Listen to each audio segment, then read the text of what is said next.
Welcome to a nourishing midweek lunch hour conversation with Spokane's newsmakers, thought leaders, and popular entertainers.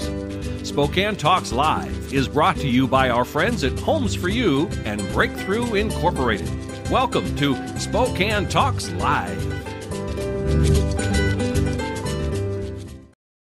Hey everyone, thanks for joining us on Spokane Talks Live.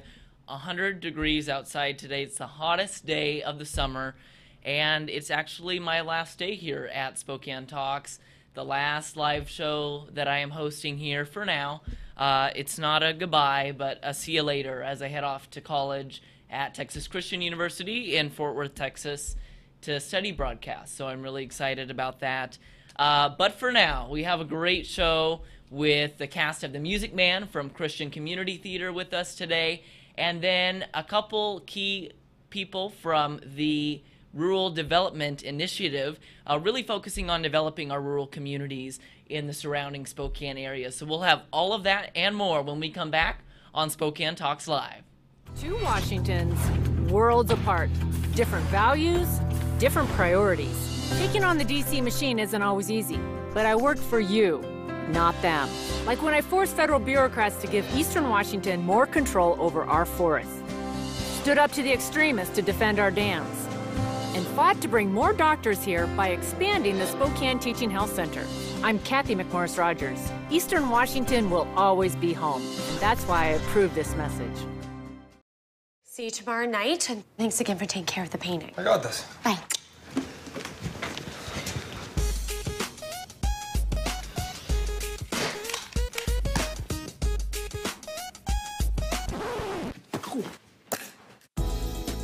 Weekends are made for painting. Let the experts at Rada Paint take care of you. Hi. This looks amazing. Rada Paint, over 80 years of quality, tradition, and trust. Find it in every can. To help you be safe, Washington state law requires you to call 811 2 full business days before you plan, for example, to dig, drill, plow, pull from, or pound anything into the ground. Be prepared to provide the operator with the correct address, cross street, and the description of your work. You must mark the dig area with white paint. The operator will inform you of the utilities notified of your impending excavation. Wait for all their marks. Be safe and dig with care. The economy is getting stronger. Banks are lending again, and interest rates are at historic lows. Now is a great time to buy your dream home. The caring and knowledgeable professionals at Homes for You have been helping people just like you for over 20 years. They take the time to listen to what you want and will help you find just the right home in Washington or Idaho. Real estate is what we do at Homes for You, 928-5782, or visit online at homes4uspokane.com. We have trouble right here in River City. I am joined with the cast of The Music Man from Christian Community Theater. They're going to be performing actually on Gonzaga's campus. Yeah. So, and you guys open on August 2nd. Thursday. So Thursday through Sunday. So the 2nd through the 5th. And so kind of talk us about like when the show times are and where we can get tickets first of all. Well, you can get tickets at cytspokane.org, and they will list all of the show times. So Thursday and Friday, it's at 7 p.m. at the Magnuson Theater. And then Saturday, we've got a double show. So we've got a show at 3 o'clock. 3 o'clock. One at 3 and one at 7. And then on Sunday, we have our closing matinee at 3. So really a quick weekend. Yeah. You got one weekend to see the show if you're going down to see The Music Man. And so let's kind of talk about the parts that you guys play. We have the quartet, we have Marion Peru, we have the Harold Hill, and really, you know, this is a classic show. So what is something that you guys individually have learned, either about the show or about yourself through acting in the show? Let's start with you, Marion Peru. Oh, man. Well, I have learned a lot about how we tend to maybe idealize our future and plan out exactly how we think our future should go, and how life a lot of time throws us curveballs and we don't necessarily prepare for that, but it's important to be able to recognize those and that they're important, and that we end up where we're supposed to end up and how we're supposed to end up and with whom we're supposed to end up. So you're right. That's super important. We don't plan for a lot of the challenges that we have in life. No. So when they're thrown our way, we kind of just have to accept them and be like, okay, here we go. Yep, here we go. For it. Yeah. And kind of stumble your way through. So that's really neat. What about you, Brady? Well, I've learned, like with the show itself, I've learned a lot about kind of like, I don't know, like loneliness is kind of something that can be driven inside us. Those are the kind of messages that I've kind of learned from playing Harold Hill and the stories that he tells to everybody, and that, you know, it's always important to find somebody to share your experiences with, and when you have that, it just makes it 10 times better, of course. And I think a part of like being a part of this show has really helped me personally with like work ethic and learning, you know, what I need to do to prepare for a role, because we haven't had a lot of time for this show. Right. We've only been in rehearsal for about a month, maybe a little over a month. And so there's a lot of work that had to have been done within that really short time period. But doing all of that work is just like, I've learned to just love it so much and to figure out what I need to do to make sure that I can give the best performance that I can, and it's really helped me hone that skill. There you go. I love it. So we're going to have you guys, the quartet, I believe, sing to break, and then when we come back, we'll have more from the cast of The Music Man. Let's see here now. Ice cream. Ice cream. Yes. Now you right here. Now you. Ice cream. Now you. Ice cream. Ice cream. Ice cream. Ice cream. How can there be any sin insincere? Where is the good in goodbye, in goodbye? Your apprehensions confuse me, dear. Puzzled and mystify, tell me what can be fair in farewell, dear, while one single star shines above. How can there be any sin insincere? Aren't we sincerely in love? Oh, we're in love. I love that. That is awesome. Home is unique, and you deserve an assessor that understands Spokane real estate home values. I'm Realtor Leonard Christian, and I'm running to be your next county assessor. I served our nation for over 20 years in the United States Air Force and as a Washington State representative. I have the education, skills, and experience needed to be your next county assessor, and I encourage you to find out more at leonardchristianforassessor.com. People matter, and you deserve a leader who listens. It's time to elect Leonard Christian for Spokane County Assessor, paid for by Leonard Christian for Assessor. Welcome to Tom Sawyer Country Coffee. Tom Sawyer Country Coffee only roasts the finest organic coffee for our signature blends. Enjoy a cup at our coffee shop and local businesses and organizations across the region. I'm Tom Sawyer, and we choose the Pacific Northwest.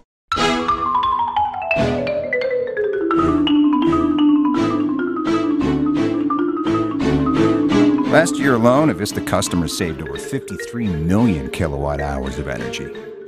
Enough to power more than 4,000 homes for an entire year.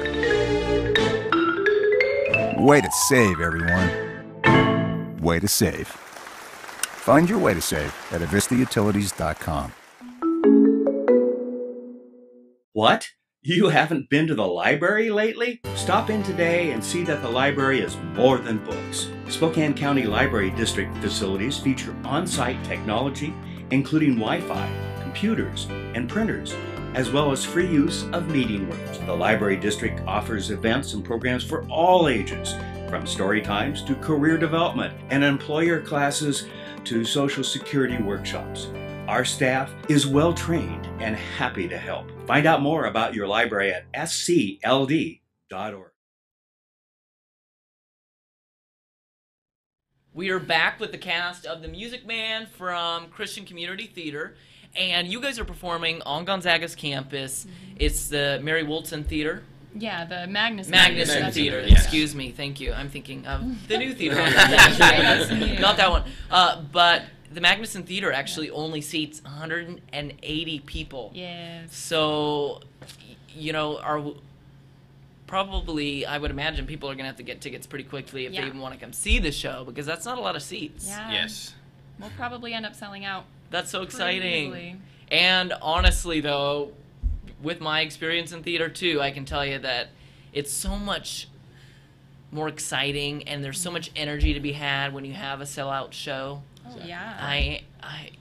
How do you guys think that you feed off of the audience? I know some people say, oh, the audience doesn't bother me, and some people are like, no, I totally feed off of the audience and what they laugh at and what they, you have to really connect with an audience to a certain extent to really draw them into the show. So, Daniel, in the back there, why don't you kind of talk about that? How do you connect with the audience and really kind of play into their emotions of it? Well, when you have like a very engaging audience, it really helps like the show move along. Because if the audience is just like clap, clap, clap, which it happens sometimes. It happens sometimes, and that's no big deal. But then if people are like laughing hysterically and they're like really into it, and they're kind of playing off you as well, it kind of like, as the actors, it's kind of like, oh, they want more. So you kind of boost your like silliness or like singing or stuff like that. So yeah.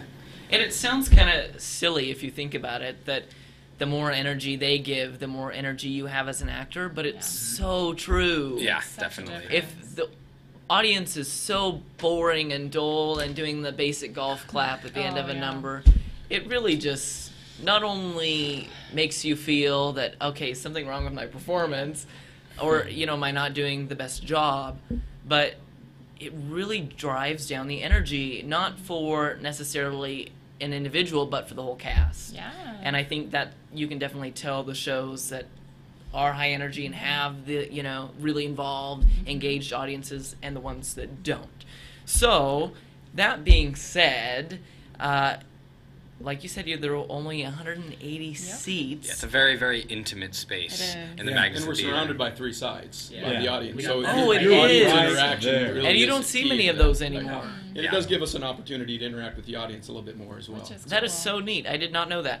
And so what did kind of the rehearsal process look like? I know you guys put the show together really rapidly, and sometimes, that requires a lot of time. So what did that rehearsal process look like? Like crazy. It was very looked crazy. like crazy and hectic and chaotic and just Monday, Tuesday nights and Saturday mornings. Yeah. Really. Monday, 3 nights a week. That's it. And you put it together in how many weeks? 5 weeks. 5 weeks. 5 weeks and just 3 nights a week. And it's summer, and so there's a lot of conflicts and people Yes. that wouldn't be there all the time. And so I think we didn't have all 4 members of our quartet at the same time until like last week. People like her, him, and her have to, work. Have to be responsible adults. It's great. And you sound great. So it's really, it amazes me how much talent can really come together in a short amount of time if everyone's really focused and really gets involved and all hands on deck, especially those last couple weeks.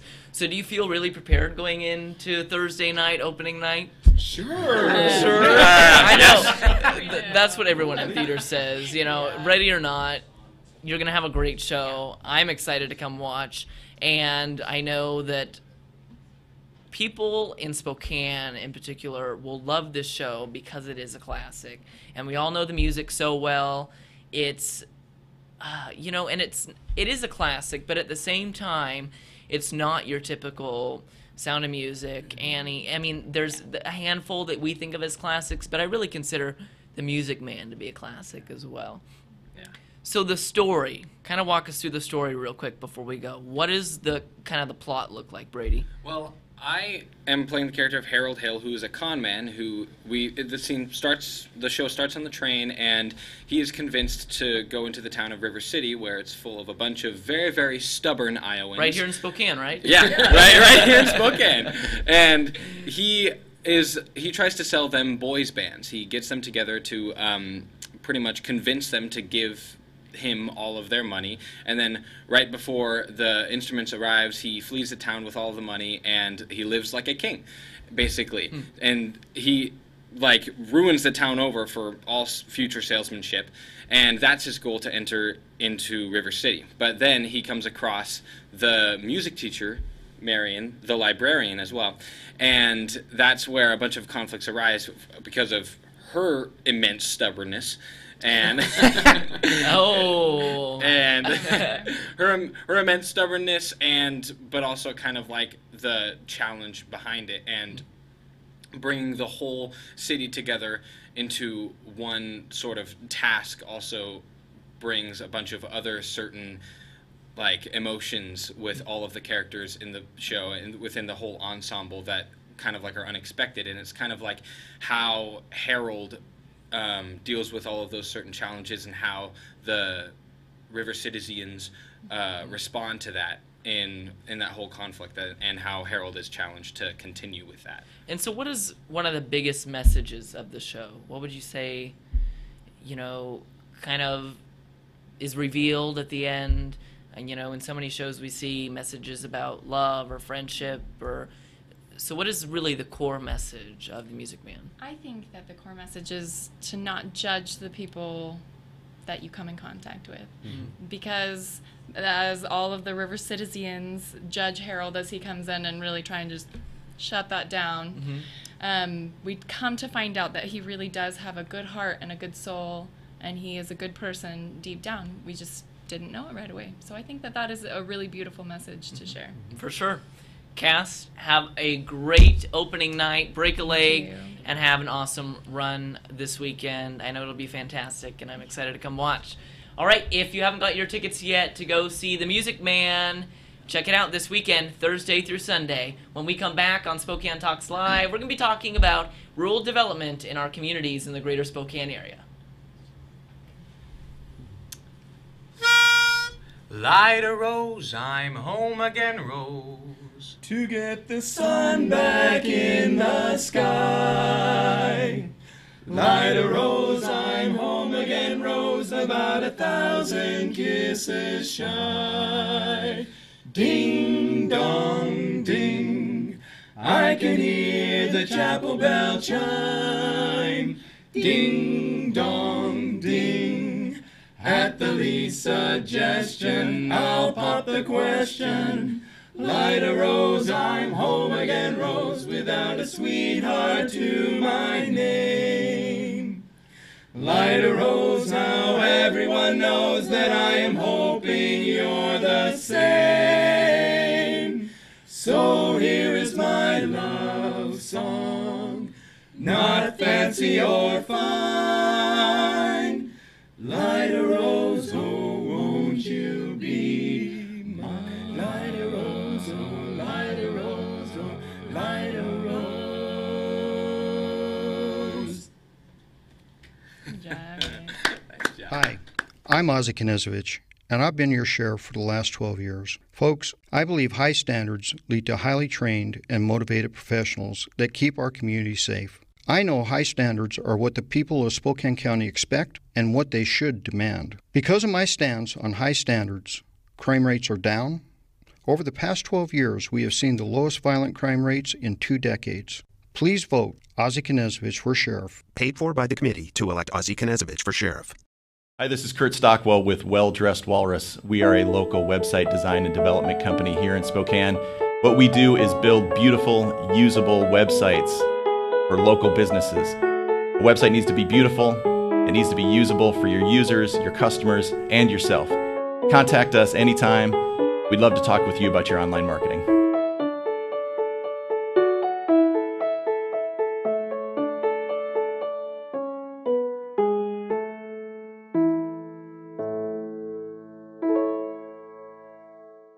The following is sponsored by our friends and community supporters at McNeese Wheeler Attorneys.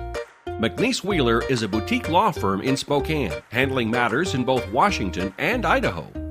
Areas of law include business law, wills, trusts and estates, family law, personal injury and wrongful death, and real estate matters. For your full-service legal needs, contact McNeese Wheeler Attorneys.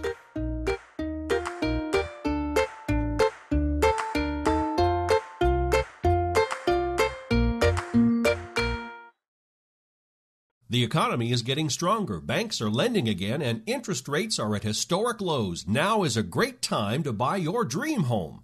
The caring and knowledgeable professionals at Homes for You have been helping people just like you for over 20 years. They take the time to listen to what you want and will help you find just the right home in Washington or Idaho. Real estate is what we do at Homes for You, 928-5782, or visit online at homes4uspokane.com.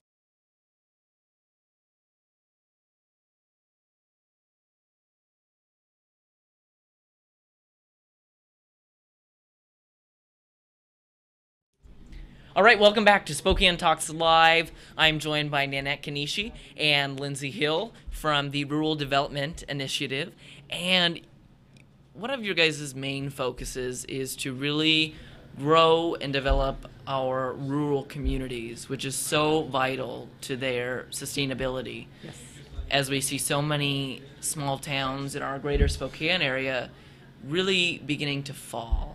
So we need to come up with creative leadership projects and things that are really going to engage and involve everyone in the community to come together and really sustain the community.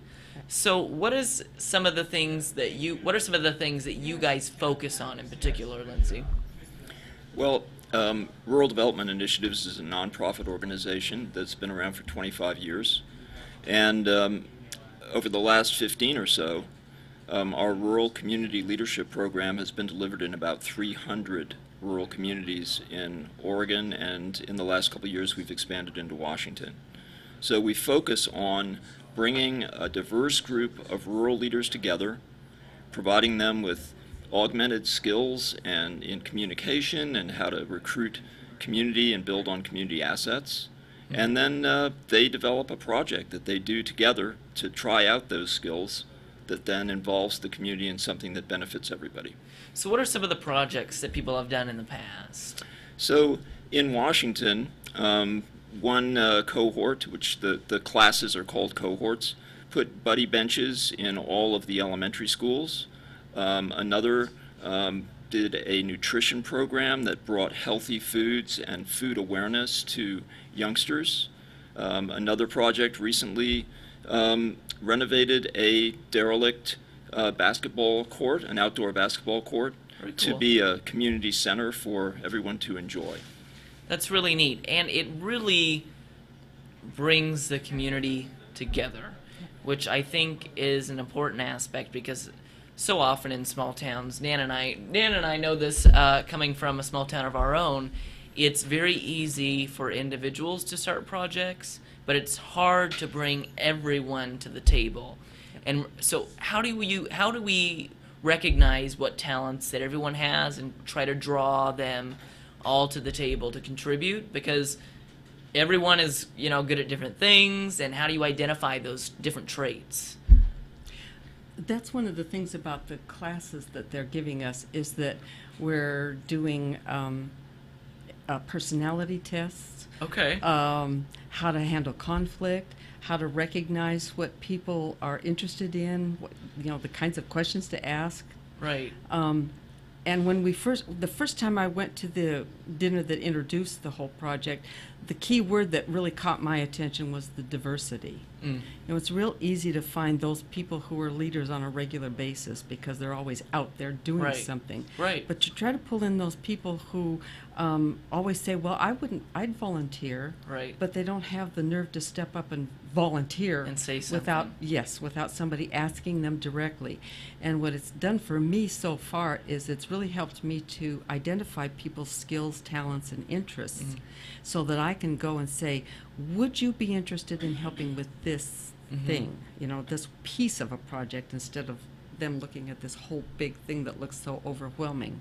And Nan and I, Lindsay, have actually started a nonprofit community children's theater in Rosalia, and just in the last 2 years, and something that we've found as a challenge, but a challenge that we're overcoming, is really drawing people to the table. We know they're there. We know they have, the talents that we're looking for and the resources, but finding the people and identifying who they are and what they might be able to contribute, that's been definitely a challenge. So I think so often in small communities too, there tends to be one, kind of strong-headed top dog leader that likes to take things on and will start the projects, and then maybe it doesn't end up getting finished because they didn't have enough people to, come to the table and do it, or maybe it's because they gave up and realized they couldn't do it on their own. So what is something that, if you're a strong leader, maybe if you're not a strong leader, how can you reach out to other people to get them involved without, sounding super needy? And, because it's tough to do. Lindsay? Well, leadership comes from all different parts of the community. Mm-hmm. So in the greater Palouse cohort, of which Nan was a member and is a member, we had 14-year-olds, 15-year-olds. Wow. Yeah. We had amazing. Folks in their 30s, folks in their 60s, and everything in between. So first of all, there's an idea that leadership is about experience, and if you're not heavily experienced, you can't lead. Right. So one of the things that we do is we really focus on, a couple of things. One is community assets. So every community has assets, and finding out what those are and building on what's worked in the past tends to draw people in a lot more than starting something that's futuristic but not grounded in what people have enjoyed doing previously. Reinventing the wheel of sorts. Right. So it's kind of the model is called appreciative inquiry, and appreciative inquiry is based on the idea that you focus on what's worked before and build on that. A lot of folks sort of take the approach of what's wrong and how should we fix it.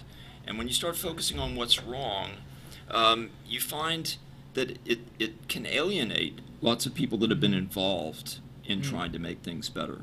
So one of the things is really to be positive, say let's focus on what works, let's build on that, and then draw people in of all ages, even 14 and 15-year-olds. And I'm sure that you guys have found that the younger kids might have very different ideas than the opposite end of the spectrum. So is that pretty neat to be able to compare everyone's ideas from all aspects and all different backgrounds and really draw them together? Because if you think about it, the future leaders of that community aren't the ones in their 40s, 50s, 60s, 70s. They are the young kids that mentioned are 14, 15 years old. They might have a family in the community and then become heavily invested in the community later on in life. Right. So nurturing that is so essential. Right. And how do you think that interaction is between the different age groups? Is that tough to kind of bring them together and either decide on things or really rally around something? For me, I've kind of been the oldster in the bunch, and I really feel like listening is number one, and respecting. Age has nothing to do with a person's value, and respecting their talents, their capabilities, and being willing to appreciate, even if it's a lot different than what you're used to or what you think you're used to. Right. These three girls that we've had in the class have just blown me away. They're amazing, and they have great ideas. They're right out there and ready to jump in and do whatever. Wow. And they're going to be like you, Collin. One of those people that we're going to say, "I knew him when." And I think personally for me, that I feel like that's my job now. I've been and done a whole bunch of things, but I feel that now my job is to be a mentor to the future. And you are a great mentor, I should add. Thank you. And I really appreciate you. This curriculum that different community leaders are entering in the rural development leadership curriculum. Yeah. What does the curriculum involve? What are they learning, and what is being taught to them to take back to their own communities? Well, it's five units of instruction, and so each unit has a Friday evening and then an all-day Saturday. So this isn't a one-day thing. It's a commitment. It is. No, this is a commitment of time and energy, and then there's the commitment to the project, which happens afterwards. So the curriculum focuses on things like identifying community assets, helping folks distinguish between positions that people might have about what to do versus interests that people will share. So, for example, most everyone shares an interest in seeing youth get good nutrition. People have an interest in having a derelict basketball court turned into something that families can use and enjoy. People have an interest in the police project having what are called sharing cupboards, where people can have low barrier or no barrier to access to things like food, books, games. So there are common interests, and so identifying assets, identifying common interests, providing skills in conflict resolution, active listening, how to make decisions by consensus, a lot of just really useful skills, along with more complex things like community development models and how do communities actually grow and develop. So it's also there's just a lot of fun. There's a lot of stuff that we do that are exercises, and it's not a sit in the classroom and have someone lecture from the front. Oh, no. Right. So everybody gets involved. So we learned how to turn a tarp with our feet without touching it, or stepping off of it either. Oh, goodness. And there were 11 or 12 of us at the time? Yeah, that's right. Wow. Yeah, all snuggled together on this. I don't remember what the dimensions Pretty were. small. Pretty small. Yep. And we turned it over with our feet. That is really neat. So really, it's very interactive. Yes. And that's what the real world is like. You know, I think so often we go to these seminars and we sit in, we get the lecture and we go home and we might think about it, but nothing really changes. Yep. So I find that the interactive, really engaging activities are the ones that I can picture myself doing something like that in my own community. Right. And then I know that I can do it. Because if you just show me a piece of paper of what other people have done, and that nice. Doesn't, yeah, right? That's great for them. Right. So, which is really important. So if people are watching and they want to kind of jump on the bandwagon, maybe not, start leading activities and projects in their own communities, but even just learning about what you guys are doing, where can they go? Do we have a website? Can they contact? Sure. Rural Development Initiatives is a nonprofit. It has a website, and they can get information there. They could also contact me, Lindsay Hill, and I'm at lhill@rdiinc.org. And a couple of really quick things, Collin, that I'd want to mention is that each of these cohorts and curricula result in a community project. The cohort actually writes a grant application and gets funding for this. And this is prearranged with our funders. So the Palouse cohort was funded by Empire Health, Innovia, and Avista. Very cool. So the idea is that it isn't just we all get together and learn something and disperse. Right. The idea is we actually get money as a result of going through the course. The foundations are willing to provide funding for a community project. So if folks and we will likely have another cohort developing in Eastern Washington fairly soon. That's great. So and our communities need it so desperately in the rural areas, and they have so much to offer if we really kind of jump in, put all hands on deck, and get things done.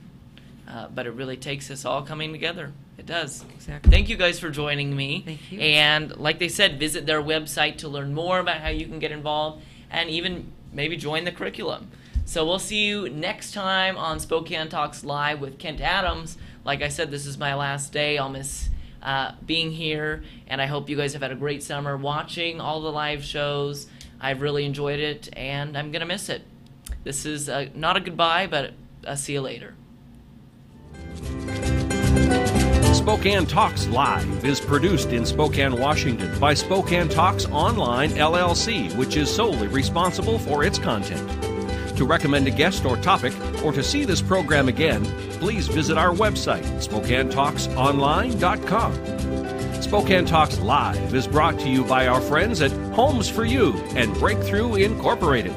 Join us next Wednesday, noon, for another nourishing conversation on Spokane Talks Live.